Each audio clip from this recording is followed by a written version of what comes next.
Hello, everybody. Welcome to Armchair Expert. I'm Dan Rathers, and next to me is... Monica Lewinsky. Monica Lewinsky's here. Yeah. Put your hands together. Today, we have, by popular demand... Sure. People have been calling for it since episode 1 of Armchair Expert. Yep. The love of my life, Kristen Bell. Rounding out the Good Place week. Cleanup hitter, as they'd say. The bases were loaded. We have 3 on. And, of course, Sweet Bell's here to knock it right out of the fucking park, which she does.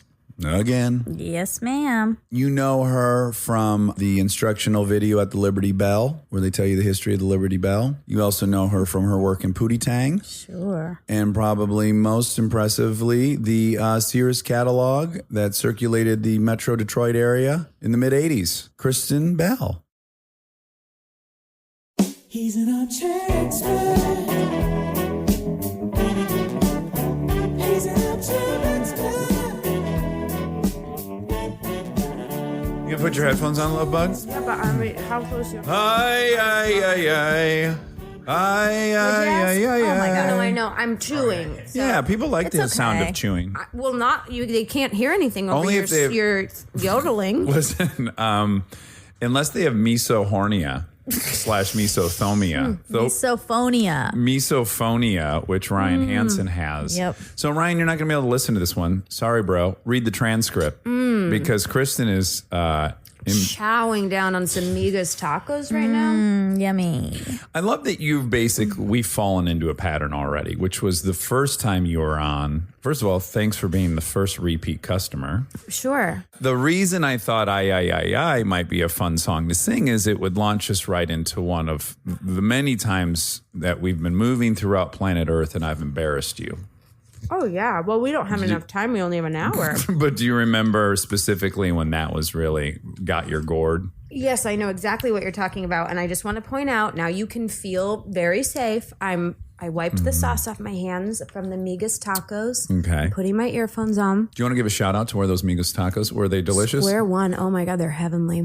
Yeah, Square One Fountain and somewhere around between Sunset and Edgemont. And there's also one at Griffith Park and Hyperion. Oh, there is? Right, sort of catty corner from the Trader Joe's where the big drama was 2 months ago. Remember, there was a person killed there was a big shootout there. There was. For some reason, when you said the big drama, I was expecting something frivolous. Monica, did that No, I trigger knew- for you? no, I or knew you went exactly straight to which- Well, if there's one thing Monica knows, it's when I'm making a joke. That's right. Yeah. I And know. when I'm not. I know her jokes. Which that's Not actually very a joke because lately my jokes have been falling flat because Monica doesn't recognize her jokes and I feel like I should quit comedy. Well, you were in a, Because you're too good of an actress. You always leave that part out because that's the complimentary part, but that's the truth.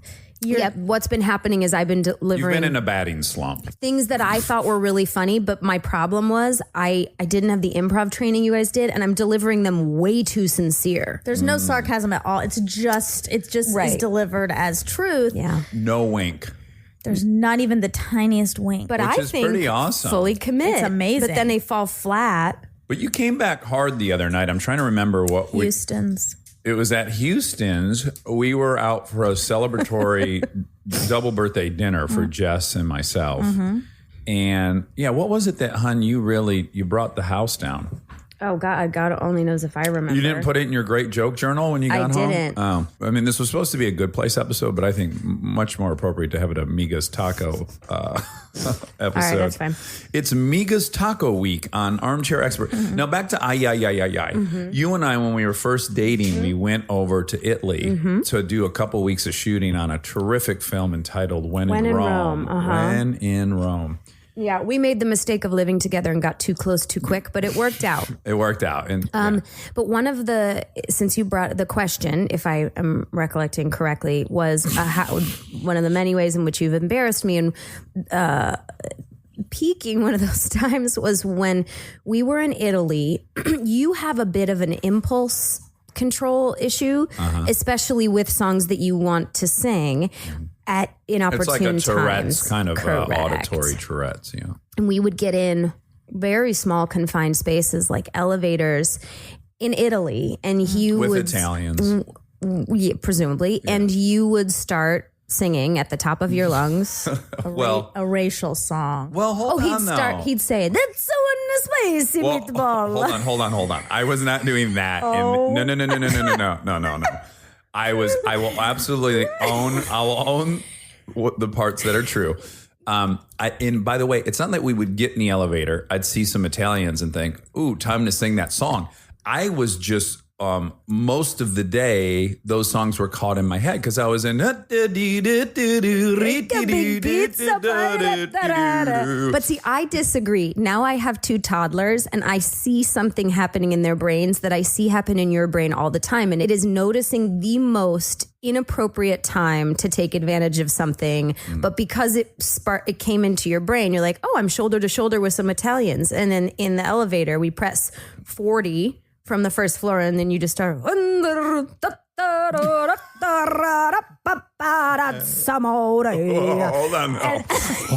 on. I mean, listen. As I shrink into the corner. Listen, the reason I don't think that's an accurate assessment of the situation was that you'll also admit that it was in my head all day long, 24/7 while we were in Italy. But all oddly, when we were strolling down the street together without any Italians near who could be offended, I don't remember it coming to the surface. Okay, well, listen, let's earmark this to circle back to. I disagree, but the more important thing I want to get to is that when you were upset by it, I pointed out how much I would enjoy being in an elevator here in Los Angeles. And 5 Germans get on, tourists. I can tell by their shoes and stuff and their satchels they carry. Yeah, you're getting all these visual cues. Oh, these guys are in from Hamburg. And then they start like in their thing. Let me see if I could get what it would sound like. Hit me with the national anthem. They were like, oh, say, can you see? Yeah. Yes. By the dawn's early light. Yeah.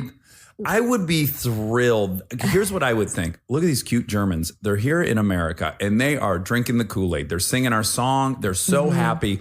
I would take it as such a positive thing. And you guys think it is somehow mean. No, I would take that positively too. But you aren't singing the Italian national anthem. You were singing when the moon hits your eye like a big pizza pie is the national anthem. You were singing a caricatured version of an Italian. Okay. If they were singing... Oh, I got it. I know our character-y song. It's... over here, over there, da, da, da, da, da, da, da, da, da. The Jeremys are coming, da, ba, da, bum, bum, bum. Over there. You know that song? It's the big World War II war film song. The Jerrys are coming. By the way, Jerry's is not a nice word to call Germans, but we did do it during World War II. You know that song, The Jerrys are coming. I don't know. I don't know. Over here. I've never heard it. Over there. But anyways, I think they name a song that you think I'd be offended if the Germans were singing. That's the problem. I don't know that we have that. Yeah. But see, this is... Do you know why we don't have it? Because we are the culture that makes up the offensive songs. Well, first and foremost... They don't have poking fun at American songs because they don't spend their time writing them. The first global empire was Pax Romanica. That's not the right word. But the very first hegemonic world-dominating society was Rome. So, no, they had a big, long empire. So, again, I'm not going to feel that they're disenfranchised. I'm not saying they're disenfranchised. I'm saying they don't spend their time making caricatures out of Americans, when in America, we do spend time making caricatures out of a lot of different countries. Oh, totally disagree. I think all humans make caricatures out of all outgroups. But you guys, you carry on this guilt. Like, we are so much worse than everybody else. No, I mean, we have some... No. Well, hold on. Well, no, you just said that we're the only country that's making caricatures out of every other country, and that's just horseshit.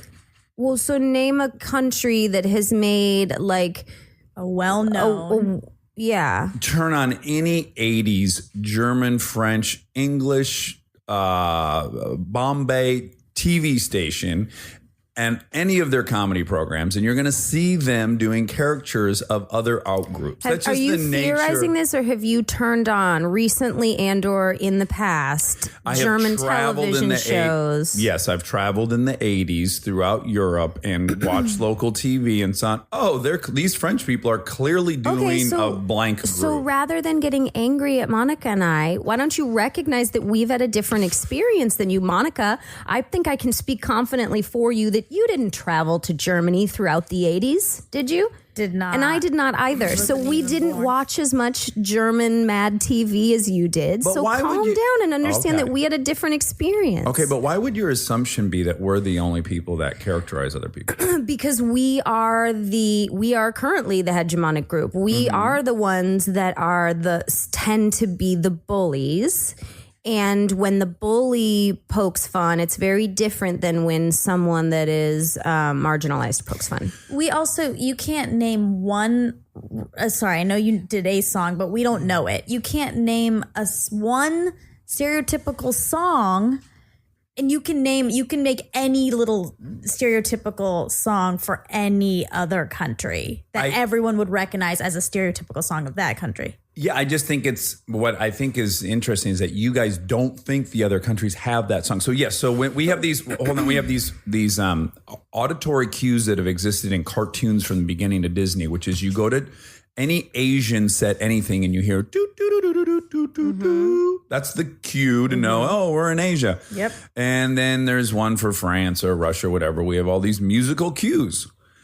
And the notion that the other countries don't have that same thing for every other country, that's what I just don't understand. I wouldn't disagree with you there. I'm sure they do. My argument, I suppose, is I don't think they hold the same power as our sound cues hold and as our stereotypes that we sling hold. It doesn't hold the same power, and therefore ours should be tread on carefully.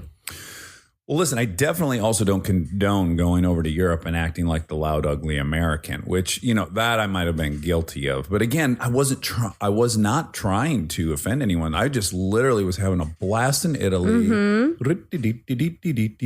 Oh, that was another one. Oh, my God. Yeah.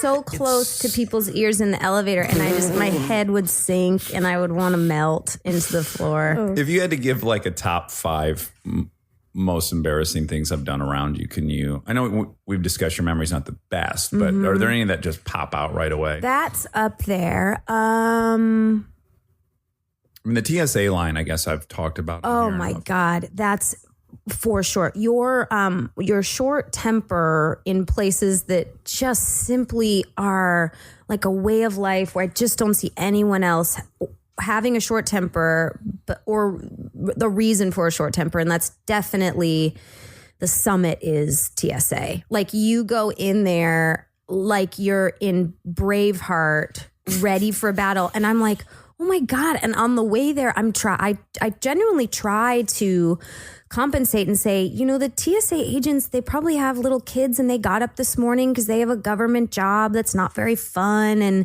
like, they were given rules by their job that they're trying to execute, and everybody gets bossy about the rules. You were pretty bossy about putting my headphones on when I got in here. And well, can I just say hold on. I may not have wanted to put them on, but you were like, no, I like them on. And even you defended him. You work for this TSA operative, and you were like, he likes it when the headphones are on. And I was like, I didn't say it like that. No, but you didn't. You're right. But I was like, from my point of view, I'm like, y'all calm down. I've been in the booth before. I'm cool without my headphones for a minute. Well, just saying, everybody has rules that makes their job easier. So here's where intention is relevant. And I'm so glad you're here, because I had recorded something I wanted to release I was making your case for you, but you're here and you can make it instead for us. But my intention was to be having the same experience as you. Mm-hmm. That's all. I wanted to have the exact same experience as you. So I thought if you had headphones on and I had headphones on, we'd be more closely having the same experience. So that was my intention. Did it occur to you that to look at my point of view, which is that I had a drippy taco in my hand, and that if your desire was to have the same experience, maybe you could take off your headphones while I had my headphones off, and then put them on put them on at the same time that I was able to wipe my hands and get my headphones off. Like if that was really your intention, I think it would have occurred to you to go, oh, I'll take my headphones off and hear the same sounds in the room as she does, and then we'll put them on at the same time. Yeah, that's true. I could have definitely chose that. But minimally, we could understand that my intention was altruistic. I don't know the TSA employee who was asking me to hold up my pants yet put my hands over my head at the same time. I was having a very hard time understanding what their altruistic motive was to help me in that situation. I'm curious what you would have done in that. So just really to bring everyone up to speed, I went through one of those things where it circles around you and you got to put your hands over your head, but you've taken your belt off to put it through the machine. And she said, put your hands over your head. I did that. My pants, they fell down just below my hips. It's not like I had pubes exposed or shaft or anything like that. And she said, pull up your pants. And so I pulled up my pants. She said, put your hands over your head. After we cycled through that 3 times and it became abundantly clear, there was no way I could put my hands above my head and also have my pants being held up. I said, I'm not going to play this game anymore. How long, this could go on indefinitely. There's a Laurel and Hardy sketch. How would you have handled that situation?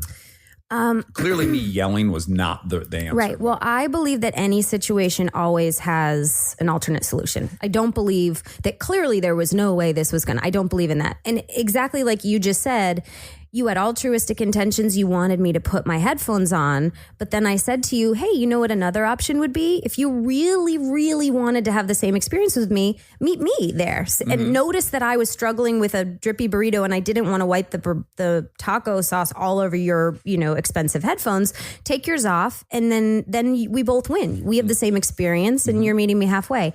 I think there's always an alternate way to look at it that person, I would be able to quickly assess, because this is my skill set, that this person was simply following rules. There's probably a sexualization rule, which is don't let their straps fall down or don't let them, whip it out at TSA. But also you need to be in the position that the person behind the camera needs to check for metals in their body.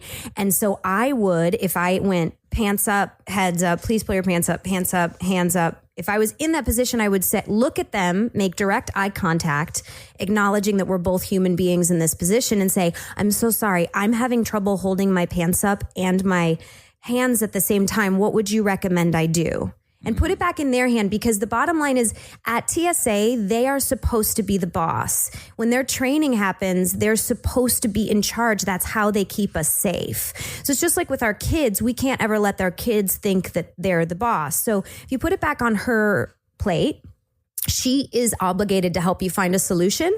And if she doesn't, then she's not doing her job and you can report her. But the other option I would see is, I've had very loose waistlines in the past because I was pregnant and then not pregnant, and I have pants that are all different sizes. If you bend your knees a little bit, squat a little bit, your pants stay up. But I don't think you were in the mindset to want to find a solution. Now, is anyone at the TSA just fucking with people because they are disgruntled in their job and they enjoy the authority and they like to be able to tell people what to do, and they have a sadistic bent? Are any of them that way? Maybe. And I don't know which one's which, and I guarantee you don't know either. And that's why I'm not willing, just like our justice system, to put someone innocent in jail. But also, that person is going to be way less likely to fuck with the nice person than the arrogant person. Yeah. That's an easy target those for people, them. those, by the way, you keep saying you don't want to play their game. You are taking every card they're dealing with you. The arrogant person who's trying to fuck with people at TSA is waiting for someone like you. They're not waiting for someone like me. I would argue there's even another layer, which is you, by your own admission, which made me so happy you acknowledged it. You admitted that sometimes people are gunning for me. When we got pulled over on the side of the road in Oregon, and the very short gentleman cop ran me up and down the flagpole. He walked back to the car and you said, you know what? Some people do think you're the jock from high school and they can't wait to get their turn on you. Mm-hmm. Yeah. Yeah, I do. I did see that. But I also, just because you're so capable of having an evolved point of view, I'm not going to let you slack on this. I also know that the way people act has much more to do with them than it does anyone else. How you act in a situation is what is going on inside your body. That man was made to feel small by someone else. Maybe it was his wife this morning. Maybe it was someone at the police station. Maybe it was a history of criminals he's dealt with. Might have just been his physical height. Right. Maybe it was a jock in high school that looked similar to you.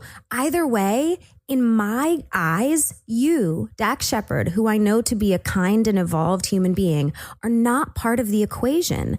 But my challenge to you is you allow yourself to become part of the equation. When you say he's out to get me, and I'm like, no, he just has an emotion.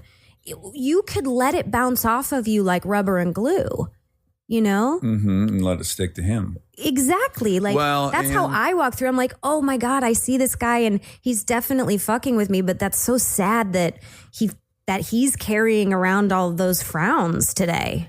Yeah, and I think we would concede that over the last 11 years, I've gotten much better at it. Absolutely. And now I go into all of our airport experiences with a little speech to myself before we ever step foot in there. I get my expectations correct. And then I'm not shocked or in awe of anything that I find offensive or disagreeable. Yeah. And I can roll with it. I go, oh, right, this is exactly as I expected. Cool. Yeah, I'll stand there and do this thing that makes no sense. You don't like to be told what to do. Well, You really don't like to be told what to do.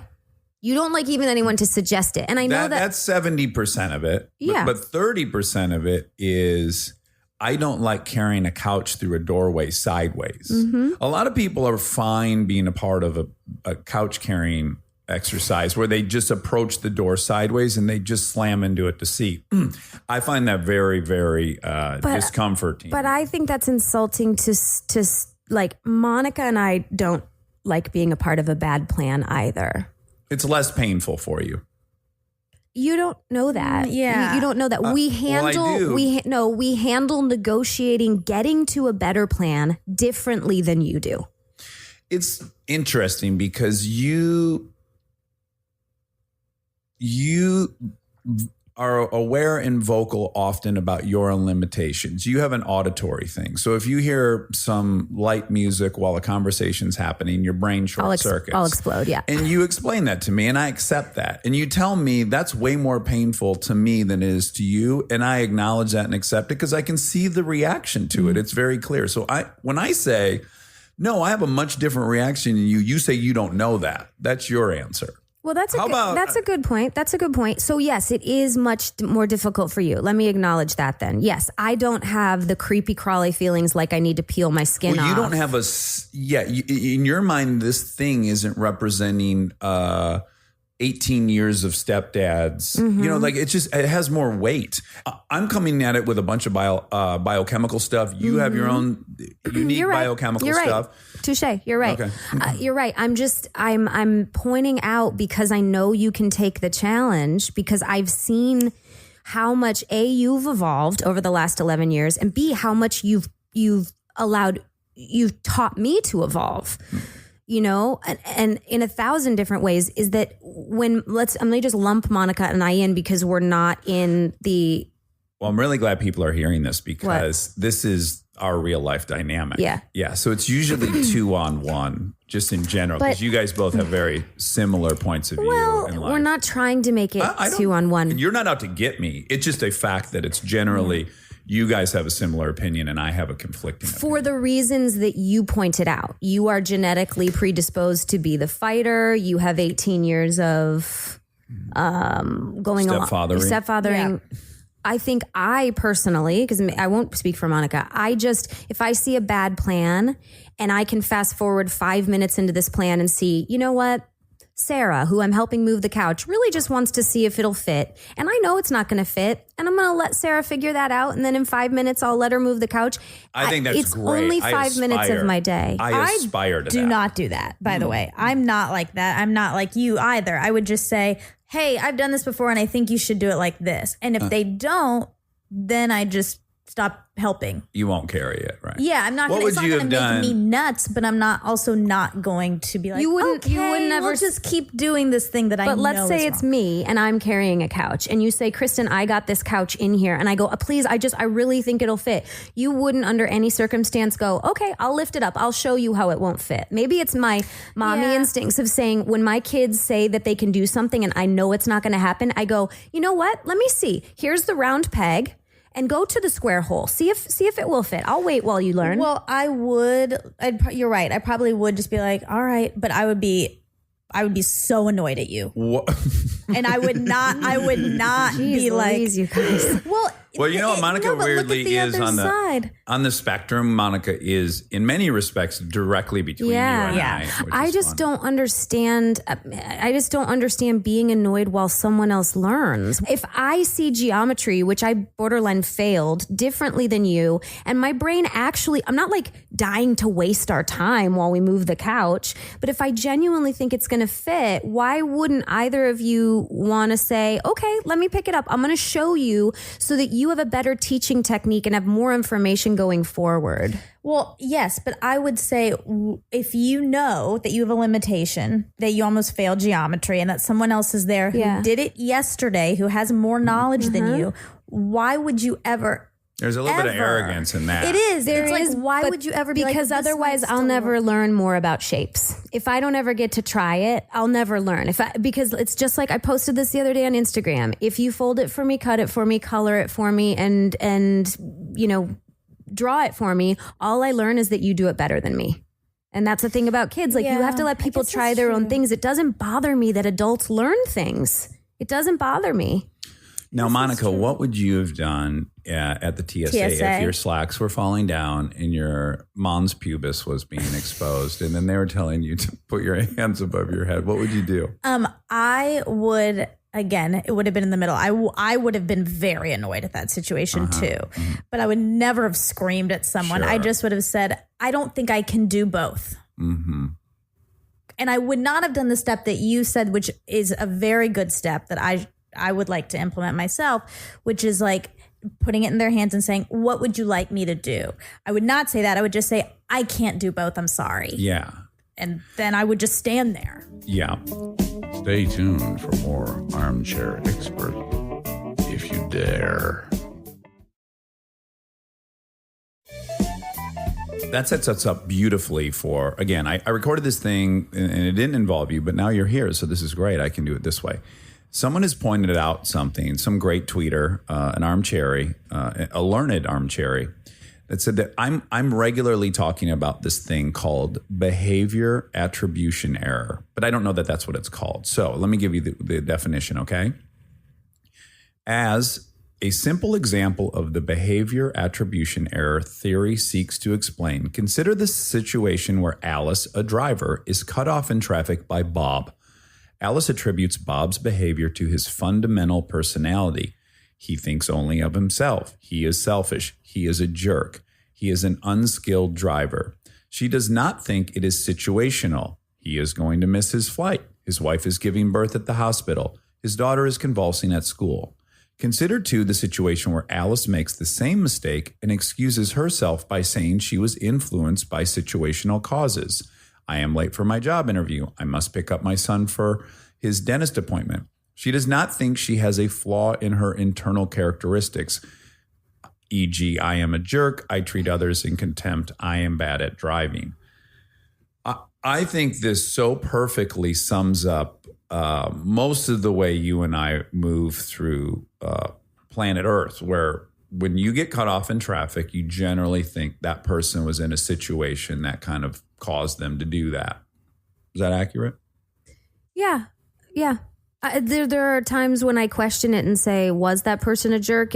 But it still doesn't make me very angry, because at that point I just go, how sad for them.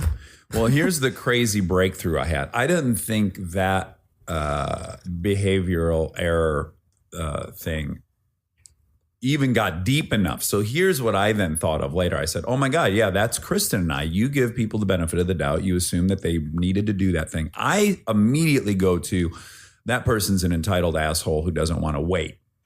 And it has now occurred to me, the reason I can so quickly ascribe an intention to that person is because I myself have that intention very often. I am an entitled asshole who hates to wait.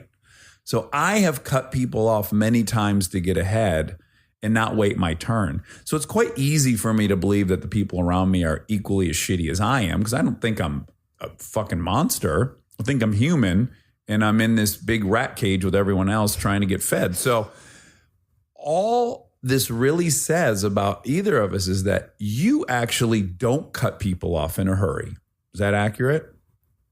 Yeah, I'm a very bad driver, so I don't really even know how to cut someone off. Like I wouldn't know like when to accelerate. But and you're not a turn and bad stuff. walker. And if you were to be approaching a supermarket checkout line and you notice you were equidistant from the line with someone else, you wouldn't pick up your pace to beat them. No, there. absolutely not. I would Right. I would surrender to the other person. Yeah, And just I- out of manners. Yes, and I 100% would like pick up my pace a little bit, right?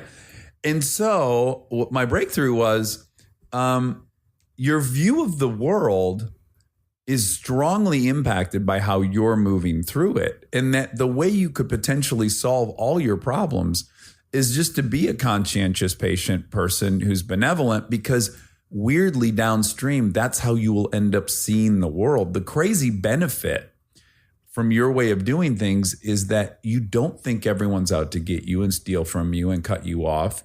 And that's a more pleasurable way to float through life, I think. I think you end up like my benefit, my reward is that I get places 17 seconds faster than other people. That's my big reward. But I had 45 minutes of anger while I was getting this 17-second reward where everyone was out to fucking cut my throat if I didn't cut theirs first. So I had an hour of misery to get this 17 seconds of being there first. And now you're going to take a big hit. You're going to be 17 seconds later than me. But the whole ride was pleasurable. Right. But and I first of all, I think you're on to something, and I also acknowledge what a gigantic compliment that is to me, because you're telling your wife that she's patient and benevolent and that you are happy with the way she's walking through. Has a nice ass. Has a nice butt cheeks. But so thank you. That's very complimentary. But I also would like to shoot that right back at you and say, how evolved do you have to be to even recognize a comparison like that, or to even take the time to read that tweet and truly think about it? That's why I learn so much from you. And yes, you may have had a history, 18 years of stepfathers that really did.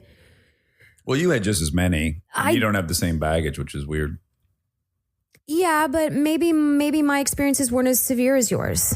You know, I mean, there's 1,000 different reasons why some of them on paper sound like they were, but perhaps they affected me differently. We don't know. But the bottom line is I learned so much from you, because as much as you want to say like you're an impatient piece of shit, you're like borderline not an impatient piece of shit, because you're so evolved that you can recognize it. You're truly like one step away. I want to get shirts made up that say borderline not a piece of shit. Borderline not an impatient piece of shit. But you're not, because an impatient piece of shit wouldn't. Oh my Here God. we go. Here we go. Salsa? What's What's happening? in your fucking...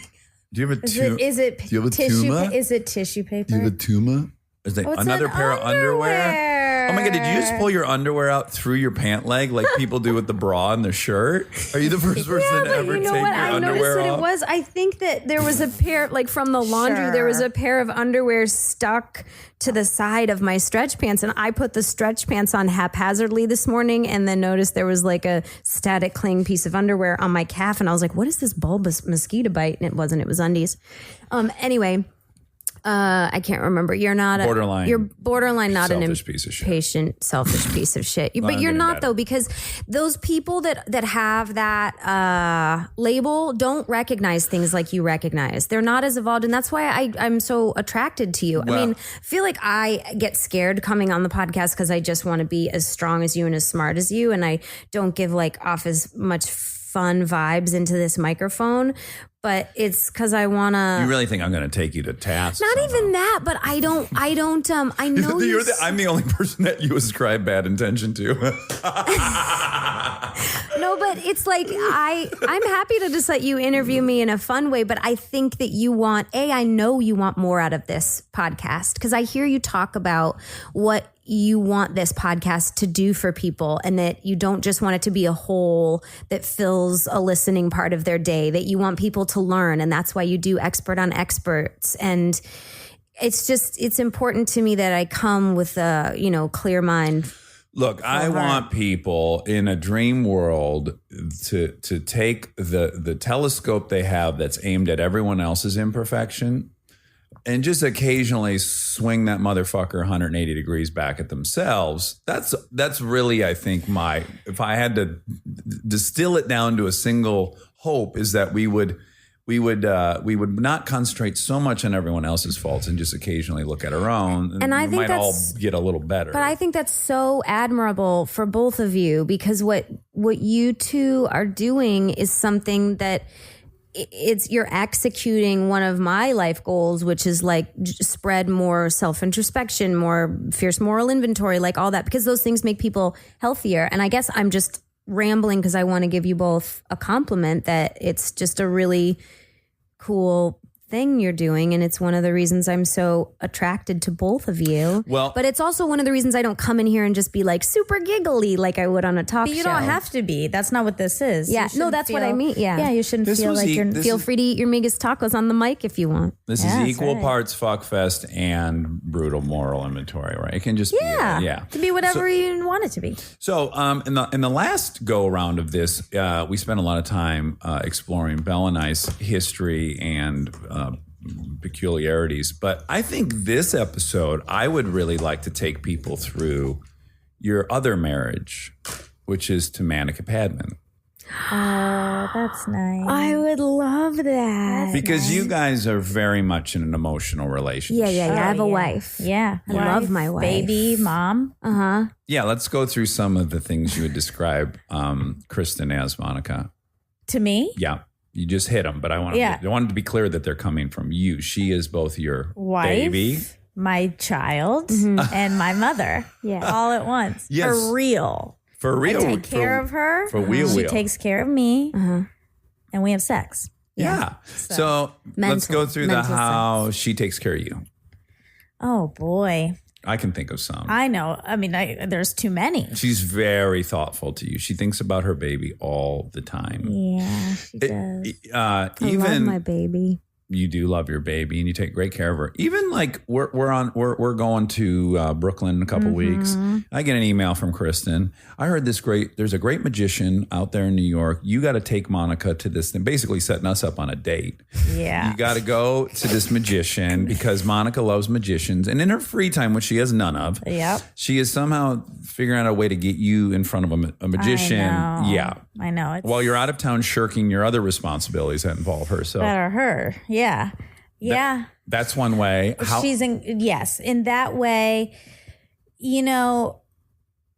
I do think because that's a good example, the most generous person alive. and I think. even more important, thoughtful. Because people with money can just dump it places. It doesn't mean they put No, any energy. not generosity of money. Right. Time and thought. Yeah, generosity of spirit, and it is often. I mean, I think you're that for everyone, but for me, maybe a little extra because I'm your baby. But you do that for My favorite you do baby. that for everyone. I feel a little bit like I'm having an out of body experience right now. Like because it's Deja like vu? I'm watching the best television program ever made, where the television program's talking about me and all my good features and characteristics. Well, yeah, her bone and- structure for one, And it's like I don't know what to do. no, My heart's just racing listen. a little bit. I'll run you through the mud before this is over. Don't Oh, worry. yeah, I've no doubt. We'll come no back doubt. out the And other that's why I side. love you. Another thing that she's given me big time is what you were talking about earlier. Her outlook on life has rubbed off. I don't even remember who I was before I started working here. Like, I don't remember how exactly I saw things or how I took things in. But like, I also, when I'm driving down the street and someone cuts me off, I do what Kristen does. I do like, oh, that person might be going to the hospital. Oh, you That do? person- yeah. Uh-huh. But I don't know if I think I have to credit a little bit of that to her, and for being around her all the time. Some of the goodness, I think, has rubbed off a little. Only some. I'd like more, but only a little bit. But I do think that I'm so lucky to be in such close proximity to such a light because it's really Well, what's really funny is yeah, you're like really the middle ground between the two of us. She's in so many ways. exactly the 50% mark because she's very small like me, but she's very powerful. She's very like you. alpha. Yes. Yeah, she's so She powerful has a and lot smart of like you. testosterone. Yeah. Yeah. She would be Yeah. fighting the incoming That's true. chimps. But anyways, I can only imagine, and I pray, I know, A, I know you do, and B, I hope you do, is you gossip about me when you guys are together sometimes. course. Yeah. But when is it going to be my turn to say what I like about Monica? It's coming. It's coming. But I just wanted to point out that Monica and I will also gossip about you. Yeah. In the I hope you do. The cycle of it is so fucking funny because generally it's like we both observed something you did that we wouldn't do it that way, right? So it's whatever it is. Kristen had to go to the grocery store, but she thought she should go to Glendale first, then come back to whatever, maybe something illogical or whatever. And we start there. And then one of us is always in the right headspace to then point out like, yeah, but she's a lot better than us at blank. We can't even really gossip not about a you good way to- successfully. Oh, that's so exciting. We'll I'm going to turn this TV show up. Yeah. It's getting good. One of us is always like in a mood where we'll both recognize like, yeah, we should probably aspire to be that way. yeah. All right. So That's what do you want to true. say about Monica? You felt left out. Well, no, I wasn't feeling left out. I just wanted to know when my turn was. Well, let's go context. So context is, and I think we've talked about it just briefly on I have here so before, much to say but about Monica it. starts just babysitting occasionally for Lincoln, and then Well, no, that's more specific than that. Monica was a part of our friendship group of like, your friendship group when it gets to like 15 or 20. And there's 5 or 7 in that group that you're not like best friends with. You don't have lunch with every day. They're sort of slightly more peripheral. Acquaintance. Yeah. you're only seeing them at that mutual friend's house. Yeah, you're only seeing them at game nights, but you still know them. And we were needing a sitter for Lincoln, and I was pregnant, and we knew we might have to have someone else in the inner circle when Delta came. And you specifically said to me, I have a very, very positive feeling about Monica. And I was like, oh yeah, well, Monica's great. And you said, I just gravitate towards Monica. And you said all these positive things without even knowing her. Cause I didn't know like the inner workings of Monica.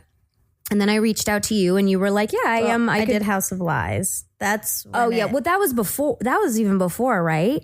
that was before. But I said on that, I said, I babysit sometimes if you ever need a babysitter. Okay, good. That helps my memory because I was trying to figure out when I thought it was appropriate to go from knowing you were like a comedy actress to asking you to babysit. Because sometimes that feels like, That could be Sure. triggering. yeah. But so Monica got cast as as a person in the office, like my assistant or something, my secretary on House of Lies, and she did an episode, and it was exciting because we were there together. And then she mentioned I also babysit. Simultaneously, you said I've got a really good feeling about Monica.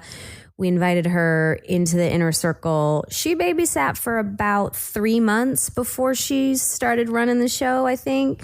She noticed I was underwater and said, I can help you with some of this scheduling and writing and all of this stuff. And I, at that moment, realized her skill set was like annoyingly endless. Because she could be a caregiver that I needed when I was working too much and reminding me to have water or something silly like that. And also scheduling incredibly difficult events like a really good executive assistant was, but then also producing projects I wanted to be a part of, like getting them off the ground. I mean, she's the reason this podcast exists because she did the producerial work and does it all the time.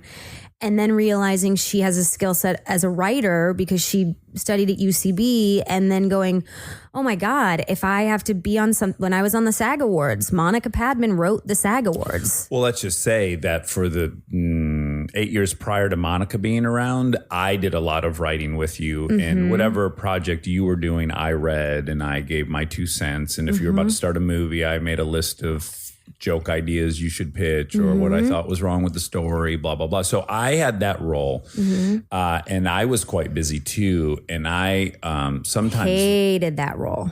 well, I didn't hate You it. can be honest. I know you hate it. I could feel it. No, here's what it is. There's 2 things.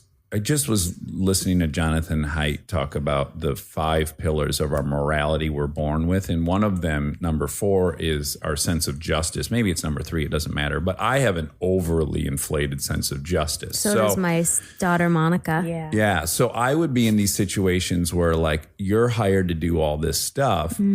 And then basically they're just getting me as a writer for free. That was my sense of justice that was triggered. Is like, well, twofold. I'll be even more revealing about my gross side. Not only are these people just getting a good writer for free, you're then the one shining from my words. So you're going to go out on stage and make a great joke, or you're going to go on Kimmel and say some line that I wrote, and then you'll be perpetuated and propelled forward. And no one even knows I'm doing that, and I'm not going anywhere. So in the moments that I feel stalled out and I'm watching my work propel you, I have to do some mental, I can't just let the feeling that arises end there. I've got to do some deconstructing of that, because that could be cancerous to me. Which I totally understand. And I feel confident that I wasn't taking advantage of you. I mean, first of all, you're totally entitled. Well, no, let me just start by saying, you're entitled to that. You help me in 90 other ways that are very commensurate work-wise. Right. I'm just going on the ego trip. Of course. That was triggering. And I'm saying that it never made me angry when you had those feelings, because I'm so confident I'm not taking advantage of you. It doesn't trigger me. But what I would say is, do you not want to do this? Because it does seem like you don't want to do this. And if you don't, that's okay. But from my point of view, I'm going, I have had a career that started 15 or 20 years ago where I've done a lot of jobs that got me to this job. So I may not be able to punch up this joke, but I did a lot of other work. I also can deliver things in a very shiny way, and I know how to do that, and I've honed that, and that's why I get hired for a lot of things. Yeah. And a lot of people cannot do that. So I do have a skill set, but I'm very open about my skill set definitely not being like joke punch ups, which you two are so good at. So from my point of view, I'm going, I have this and the ability to make more for our family, more jobs, more money, more opportunities, whatever. Let's all be a team. But I can definitely acknowledge why that feels shitty, because you're contributing to something that you're not getting credit for. I just feel like there's a lot of things that are contributing to it. It's not just like I'm, taking your essay paper and putting my name on it. Like, I did actually get the job. I'm just saying that, hey, when I do this job, it'd be great if I did it to the best of the best of the best of anyone's ability. Would you help? And let me just add a little clarification. So in my mind, it can be two things. Both can be working simultaneously. One, I can not want to do it. I can never want to do it. And then I can also would never choose, if I could make you look better, to not do it. I can have both those things happening at the same time. I would never not do it. Like, so, I don't know, who's the old timer you just celebrated the other day? Oh, Dick Van Dyke. Dick Van Dyke. And you had a speech, and then it occurred to me that there was a cool metaphor to be made about when he was born and what was made when the year he was born. And basically, like, the Chrysler building was built the year he was born. And I saw this neat metaphor for when he was born and what think of these things we regard as institutions. That this man was here before those things. I don't know. I felt compelled to sit down and write that thing because I thought it would be a good speech in that. Which you did, and it was incredible, and I was so grateful for it. And it was so well written. You handed it to me like 5 minutes before I emailed. You were driving there, and I was still working. And then it was 10 sentences that I memorized in 5 minutes and went out on stage and spoke, and it was brilliant. And as we've gotten more that I've accepted that there isn't a division between you and I. Like, I think definitely having kids helps with that, which is like, this is this unified thing, this household we have. And Monica's involved in this unified by thing. the way, I do want to acknowledge I was in the middle of my compliments of Monica. We got very sidetracked. Oh, we're going to come back. Okay. I'm good at circling back. I can juggle a few balls. Because she's my mom. Okay, so, and my wife. As more and more of it has broken down, when you try to figure out like what part of either of us are in our shared success, it's almost impossible to figure out. Like, there've been these really specific moments in your professional life that are spikes. The sloth video being one of them. Like, I think that was a moment where a lot of people got to see real Kristen who cries over silly things like this and couldn't be cuter, and it was infectious. And so that's your thing. But then at the same time, I had gotten you the sloth. So without me, there's no video of you doing that. And then things that I've had, they don't exist without you. So Can you think of an example of one of those? Yes, I can. Well, hold on. I'm really on the spot. I was thinking. I know, because I wanted to challenge you. You don't have to. It's okay. I was just first of all, what have I even aggravating. had that people like me over? It's more a even your movies, like even Hit and Run. Oh yeah, Hit and Run. Hit You and wrote Run. for me, so yeah. But and it was a brilliant movie. I can't do that without you. They're not going to hire me to represent Samsung. They will hire me attached to you, and then I can write those things, and then then the thing I do well can shine through.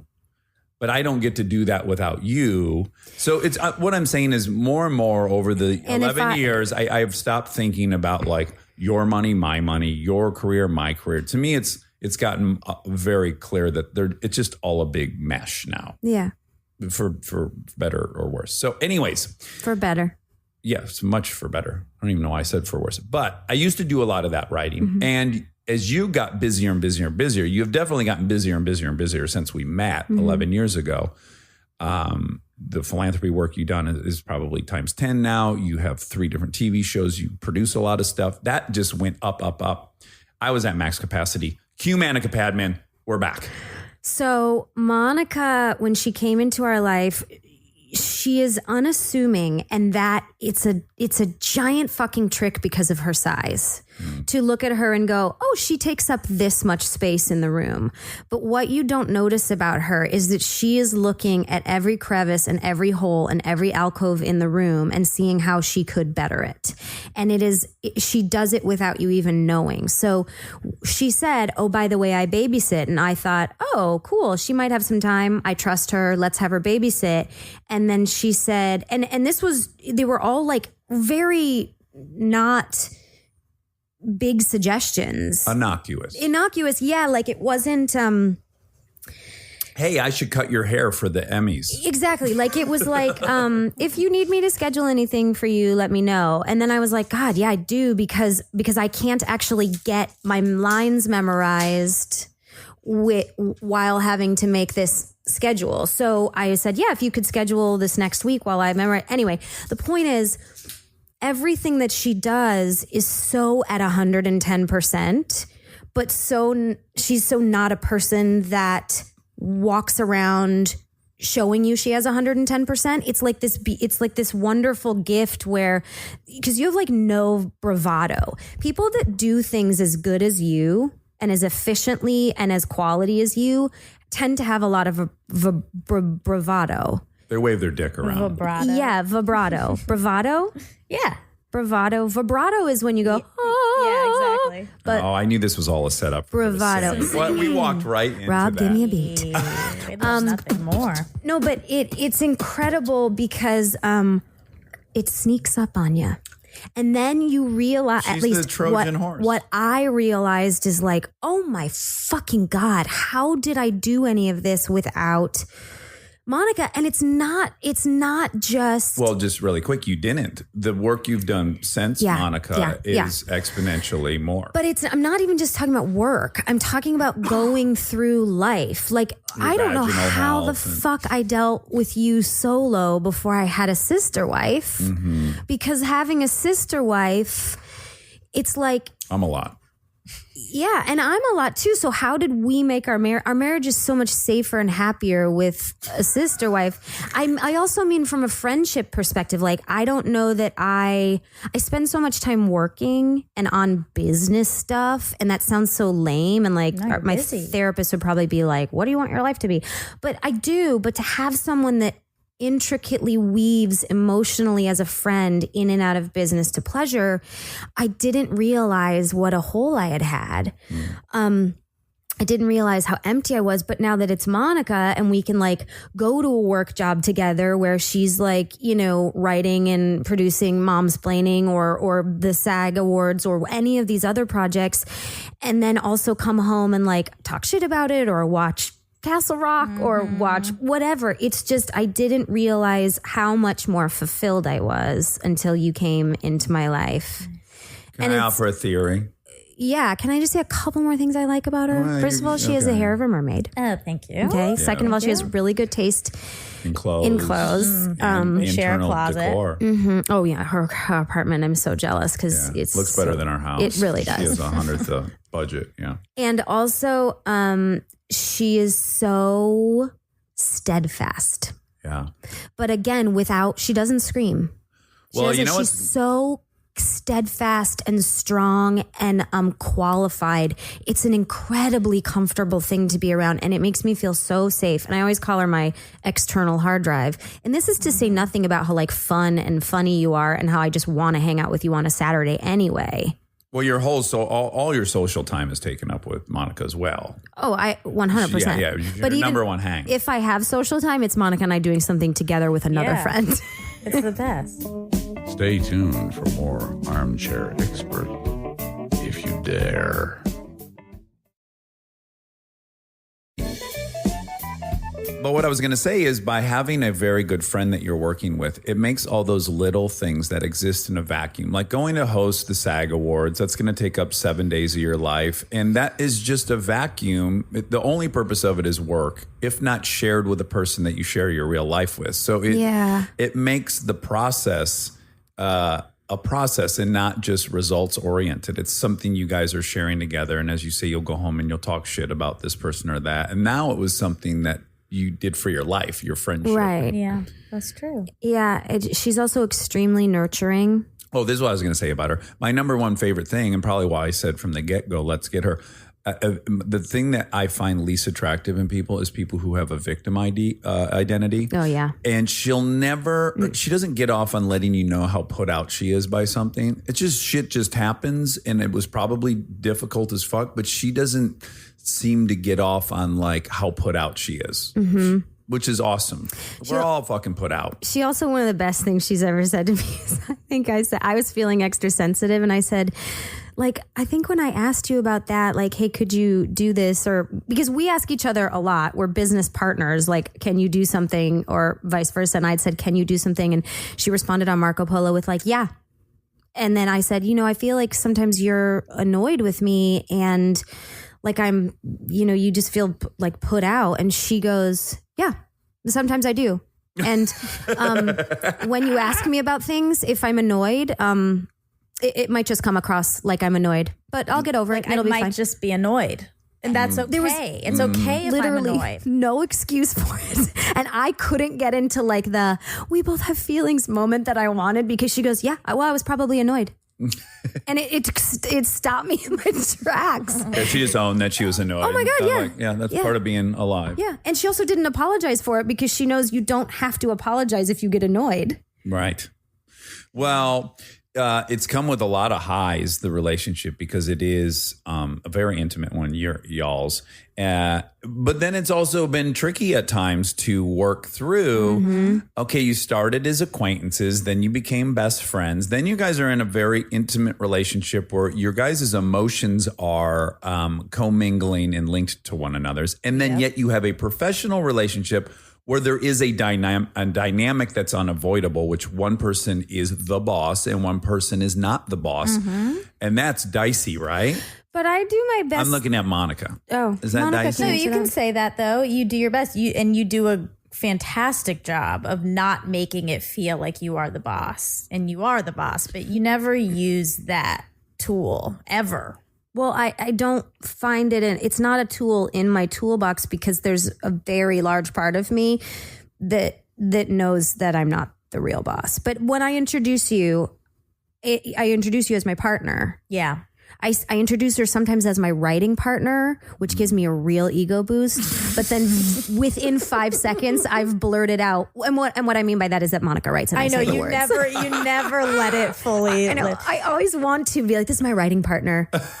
It's what I mean is like she writes and I just say the words. Well, this is an interesting story. Well, I guess years ago, and I sort of must have been when I first started doing real stuff for you. You, Dax, went on a talk show. You went on a radio show or something, and you told a story, and it involved me, like very just quickly because you were talking to me. And you said I was talking to our babysitter and blah blah blah blah, and you told a story. Yeah. I think probably trying to get our babysitter to do drugs. I think that's what it was. Yeah. Yeah. Still a thing. Yeah. Was a thing back then. Still Right a from thing. the get-go. Yeah. And you said that, and then I heard it. I listened and I heard it, and I told you that it bothered me. Yeah. That Hurt you your referred feelings. to me as the babysitter. But the only reason it bothered me is because you, Kristen, never referred to me as part of the Staff. help. Yeah. You always said our friend Monica, my friend Monica, my external hard drive, my this, and you never even when I'm doing assistant stuff for you, you so rarely say the word assistant. Every now and then you have to, so it happens, but it's not your go-to ever. So when you did it, it rang so much louder. If you had been doing it, like I wouldn't have even thought twice about it.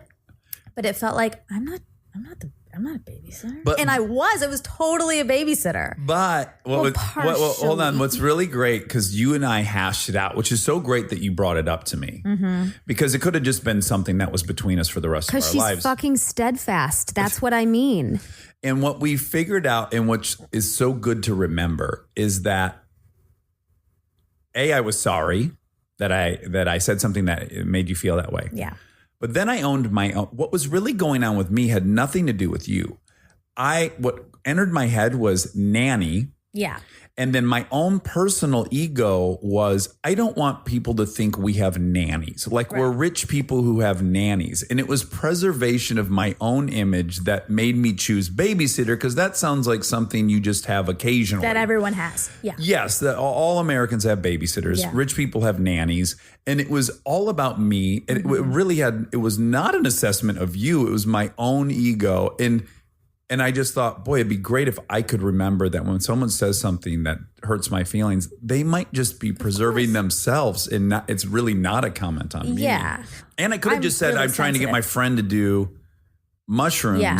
But I did think it's funnier that I'm trying to get the babysitter to do But mushrooms. I also, from having been in the position of being conscious of Monica's feelings and how to identify her, and also been in the position of being an actor representing themselves on a public platform, you are allowing the audience to see things through your lens, and it is a little bit more specific to say how Monica relates to you as instead of just a friend. But can I also say one thing, because this podcast is all about staying woke? Yeah. We don't, in the mom community, under any circumstance, think nannies are bad. We have decided not to shame any mom. We don't shame working moms about having nannies, and we don't shame non-working moms about having nannies. And yes, nannies require a little bit more of a budget, but whether or not you have a babysitter or a nanny, we don't separate them anymore. And as the goodness community of moms, and in an attempt to stay woke, we don't think nanny is a bad word, and we never fault anyone for saying they need help with their children. I have two immediate Yeah, reactions. that's One is the cynic in me goes, oh, that sounds like something rich people decided, who have nannies and have their own shame about having nannies. So they decided to de-shame nannies because they have them. No, it's about moms, a community of moms. Well, okay. And then the second part of me is the anthropologist that knows that we have the entire time we've lived on planet Earth, we've had nannies. Women get in estrus at the same time. That's why you sync up your cycles so that everyone can have the babies at the same time. So there can be this group of women all helping raise the kids. So nannies are from the get. Yeah. They're from the jump. You know what it is? It's whether you send your kid to daycare, you send your kid to preschool, you have a babysitter, you have grandma come, or you have a nanny. That's a great point. Whether You're or not not- just leaving them in a you box. need- Whether or not you work or you do not work, there is not one acceptable way to raise your children. It takes a village. So whether or not you have a person that comes over because you can have that luxury, maybe your kid has special needs that he can't have the luxury of going to a daycare with other children, and you have to have a nanny come over, that is an acceptable form of raising your children. Going to a preschool or a daycare because it's like the cost might be cut a little bit, and even if they're there long hours, that is an acceptable form of the village that you need to raise your children. We do not, in the mom and mom-splaining community, fault anyone for having help with their children, whether it's babysitter, nanny, or daycare. What if you have a person that's in the basement in a good sized cage, like 8 feet by 12 feet, and you let them out in the morning Like to help with the children, and then at the end of the night, you push them back in That's the cage? unacceptable. That's not some cool? Castle Rock shit. Okay. All right, good. I'm glad we clarified. Yeah. Wait. Oh yeah. Oh, it still would have bothered me if you had said nanny. If that was also my own shit too. I didn't want to be considered any of those things because I have a hang up, and I probably felt like I'm not just someone's baby. I'm not just a babysitter. I'm not just a nanny. I'm important here. Right. Well, you actually, two things. Number one, the nannies and the babysitters are important. The most important. Right. They're actually they're the Carly, most who important. would, our sister, who would be considered, if anyone, is like a nanny, is also does a variety of other things and is definitely the most important part of the family. But you were contributing we joke to about other what areas. would fall apart, and in my estimation, what really falls apart is Carly doesn't show up. Because then everyone has to stop doing what they're doing on the writing, acting front. Yeah, right, totally. But also, I guess in that regard, if you were talking about Carly, you would say I was talking to my sister and blah blah blah blah. Like that is the first rung. Sure. Yes, that's the most descriptive thing for me and her is that she's my sister. It's the first relationship. Yes. So for me, I did not want the first relationship element to be babysitter, nanny, one of the job things. And ironically, he didn't lead with this, but ironically, the first relationship he was somehow felt in his bones that he was attracted to you as a person, because you didn't just say, Monica looks like she could, not let the house burn down. You said, Monica is really interesting. I like her personality a lot. I would, because I know this about Dax and you know this about Dax. The first 5 years I dated him, he didn't want any of my friends to come over. And I was like, what? My friends can't come over? I didn't want anybody in my house. You didn't know. That wasn't in your inner circle. So for me to have seen him gravitate towards someone who wasn't in his inner circle was so shocking. And he said, because I just in my bones feel, he kept saying, I have a really good feeling about Monica. In my groin. Right. Largely in my groin. Right. Yeah. I have a really good feeling Probably about wearing a tight shirt. I Monica. have a growing feeling in my groin about Monica. and she does have really nice boobs, which is why we can talk about it. We can say it. It's just when it becomes a fact, it's like, well, you've it'd be seen like them. if she I've had seen- they're the most fucking unicorn horn. Can I just tell you, for anybody who's listening and brings those signs to the live shows that they love Monica, you can't. I'm probably going to get. Do you think? Listen, do you think I'm me tooing you right now? No. I brought it up. I said I have permission to talk about the shape of your boobs. You do. Okay, good. I want to make sure. Density and the way. Whatever you think is happening under there, Oh, geez. it's 10 times as good as you my think goodness. it is. Okay. Because I saw Monica take her bra off once and her boobs went up. Oh, my goodness. I couldn't believe what I was seeing. The She's shape actually is perfect. She's strapping them down, is what you're saying. Yeah, Okay. because otherwise They'll hit her in the face. Well, they wander. They go up and they go out. They're curious. Yeah, they got a mind of their own. And they're incredible. The rascals, shape, really. all the circles layered upon circles, they're all perfect shit. They're just beautiful. Anyway, that's why we can joke about Monica, because it's just a fact. Yeah. It's like joking about our kids are short. They're short. Yeah, how good in bed I am. Yeah, We can exactly. totally joke about it. Exactly. Yeah. But I was always kind of taken aback because I've never heard him say that about anyone. He had, which I'm usually the emotional being that has a good feeling about someone, but he does have very good character assessment right off the bat. And he said, I have a really good feeling about Monica. So what's ironic is that he didn't just say she looks like a trustworthy babysitter. He said in so many words, she looks like she's an intellectual that we can hang with and be stimulated by. She looks like someone that we can trust. She looks like someone that we want to have around. So it is weird that you put her in the position of babysitter, because that's not even actually how it started. But because we do like to get real here, very tricky thing to navigate as someone does become more and more vital to everything. Now she is the co-host of this podcast and the producer. And the editor. And the editor. That is going to, as she takes that on, she's going to have to leave something else behind. She's only one human being. And the evolution when things are so emotional, is not dissimilar to the evolution that happens in a marriage or any relationship or best friends. One goes away to college, one stays at home to party, all these things. And to think that it'll all just work out on its own. Yeah, not really. Well, it just happened. Yeah, It just happened, It right? just happened last month because I was definitely feeling like I was second tier to this podcast. And part of me went, yeah, but you kind of are, because that is a very professional gig that is taking off like a 747. Like you guys, do you guys acknowledge that you started this podcast this year and how many people are listening to it? And I was feeling like it wasn't like you were not doing things for me. It wasn't like things were falling through the cracks. Let me be very clear, because that's, again, not how Monica works. But I was... The business stuff was getting taken care of, Yes. but maybe the personal stuff was starting to suffer. I don't even know that. Maybe a little bit, but it was the very, very small stuff. And it was, I'm an emotional being that acknowledges when someone else is at high capacity or at max capacity. And I was sensing that I couldn't ask you for as much. And I don't like to overextend. So I knew, oh, don't ask her right now. She's in the middle of editing that episode. And I know she has a deadline, because if this doesn't happen today, then that recording doesn't happen tomorrow. Like I'm in on most of it. So it was partially that I felt like I couldn't have as much of her as I wanted. And by the way, some of that was also social. I couldn't have as much social time with you as I wanted. Because I depend on you to like download funny things during the day or like talk about things that happen.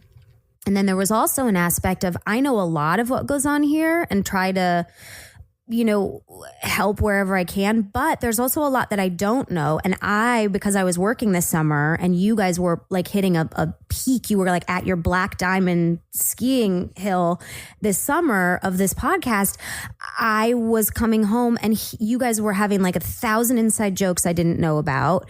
You guys were talking about like incredibly interesting experts you had on that were some of my favorites too, but I didn't know what you were referencing. And I would come home like tired after work and feel excluded and feel left out, even though that was not at all your intention. And I knew it wasn't your intention, but I was definitely feeling left out and figuring out how not to play a victim, but how to say to you guys, I'm feeling really sensitive, like I'm left out. Well, and what happened quite physically is that for 2 years, you guys had business together. For 2 years, Monica and I had no business together. She's never done anything in my business world. And now, yes, now we had the same thing that you guys had, where you guys would be on a shoot for 6 days and you'd have all these jokes about some weird AD who did something weird. And I had no idea what was going on. And that kind of flipped. And I wasn't prepared for like my empty nest for Monica. Like I wasn't, she had been such a huge part of my being for 4 or 5 years. And then I felt her growing in this direction of actually getting the things that not only did she want, but I knew she was qualified for, like not being an executive assistant or being an assistant or just someone's writer, but writing for herself or producing this podcast or, you know, producing these live shows. And I guess I just wasn't ready. It was like my little girl went to college and my mom got a job all at the same time. Yeah. And your wife was having an affair. And my wife was having an affair. Literally, it was. My baby went to college, my mom got a job, and my wife was having an affair. And it was just a lot for me. Yeah. It was a lot for me. So last month, I definitely had I had to have a sit down with both of you about my feelings about it and saying, I want your podcast to be so good and I want you guys to have this huge business, but I feel left out. And I also feel like I'm now going to have to hire someone new or work with someone new in addition, because I know you can't handle as much and I know I need a lot. You still need your needs met. I still need, or even the needs of the business met. Yeah. But it was Do hard. you think it's gotten better since we talked? Yes, of course. Especially when you said that funny thing about, sometimes I'm going to be annoyed. And I was like, there she is. Well, it's just, that's what is circling back to the beginning of just resetting everyone's expectations of what is going to happen. And even in that, just emotionally, like, I'm really busy, so I might not be super smiley when you ask me to do something, and that's Which is something I say all the time to Dax. Yeah. I can't be super happy when I come home from a 16-hour day. You're just going to have to let me lay on the pillow and cuddle me while I fall asleep. And you were saying that to me, and I was like, I was understanding, even though I now was also understanding what Dax deals with me when I'm overworked. Yeah, it's hard. I mean, when we had that conversation, we had a dialogue about it, but it took a day. You had to come to Jesus meeting. Yeah, but it took a day because I brought it up. I brought up that I felt that I was at capacity and that we needed to make some changes. And I had this expectation of how that conversation was going to go based on knowing you so well. And then it did not go that way. It went in a perfectly human way, but I was just expecting something different. And you could tell that my feelings were hurt and I needed to process, and it didn't. We had already talked about the fact that we were both too busy, and like maybe within this business of the Bell Shepards, we needed to hire someone new. Yeah. And you were probably expecting me to go, oh, so we just need to hire someone new to get your needs met. And I think it's funny because at that moment you were expecting me to be the mom, and I wasn't. I was being the daughter. Right. Yeah, we have all these layers. It's so layered. Yeah. So then it did not go great, in my opinion. And then that was a terrible 24 hours. That was a rough day. It was a really rough day for me. You were very sad. Yeah, I was. Because for, again, all the layers. One, my best friend is mad at me. Also, I guess I'm losing my job. No, I wasn't mad. I just needed to process because I wasn't expecting such a, I was expecting such a blunt request. I wasn't wanting to hear it because I was afraid of the change. And Can there I was an make an emotional thing happening with the feeling left out. There was so much happening. I think you were probably expecting an ask for permission and not a boundary. I mean, it's hard to admit, but I think maybe that was part of it. Because it wasn't phrased as like, hey, I'd like this. It was phrased as, hey, this is going to happen. Yeah, but I don't think it in my revisionist history, because of the way my feelings were hurt, I want to pretend like Monica phrased it really boldly, and I don't know if I'm being truly honest that she did. Oh. I think she phrased it very respectfully, like someone who was my partner, which she is. She didn't phrase it like an assistant because she has no reason to. And I don't know that I would have reacted for permission any better because either way, it's I get less, Monica. I guess I'm going to wrap all this up to say that we've listed several amazing qualities about Monica, but one of them is that she knows her value. People should know their value. She will bring shit up to us. She will say, I want this, I want that. And sometimes it's met favorably and sometimes there's pushback. And it's funny. It weirdly is a great quality. If people have fear of stating their needs and being honest, it's so worth getting through the difficult hurdle of it. Well, Brene Brown says it's 8 seconds of discomfort when you ask for something that you know you deserve or you give hard news. And that's the thing about Monica. I don't think that anytime she's asked for something or stated a need, she's not known entirely logically and intellectually that she deserves it. Yeah. Her side of the street's pretty clean, but she's human too. We'll get into her foibles soon. But either way, I'm glad we talked about all this because it does seem like we do get along so well that I'm glad people know that like there's still work that happens in these relationships. Like, no, that's what I love about what your podcast preaches, that people that are listening know that like Monica and I have shit too, but we do work it out. But you're not immune to those things just because you try and you work through it, you know. And all of these relationships, even in any relationship baggage. where both people are wonderful and both have great intentions, there is going to be conflict. There's going to be growth. There's going to be friction, and that is a fact, and we can't avoid it. So we have to have tools to deal with it as it arises. Yeah, and you have to stay vulnerable. Last thing I want to talk about is because it is Good Place Week. Oh, yeah, it's Good Place Week. I get to see, because I've seen you now have dozens of jobs. And you generally you're a good egg on set. You get along with people. You have fun in most of your work environments that I've seen. Yeah. But I would say this in particular has given you, I would say that you're on a high of all highs from this great show you're on. Well, I love my dad, Mike Schur. Yeah. He's the best there ever was. The kids on the show are amazing. I say kids just as like the young group of Jamila and Manny and Will and Darcy. They're so, so wonderful. And Mark Evan Jackson, who also has a podcast about The Good Place. If you love podcasts, Mark Evan Jackson has one that does exclusively Good Place topics and interviews our writers and actors. And then Ted, who has truly become one of my best friends. It's such a lovely place to work. I like working on a show that talks about what it means to be human and how we're all supposed to share this earth and how we're all supposed to get along. It's important. I feel like the show is important, yet like what Ted says, it's wrapped in a giant fart joke. So it's incredibly digestible.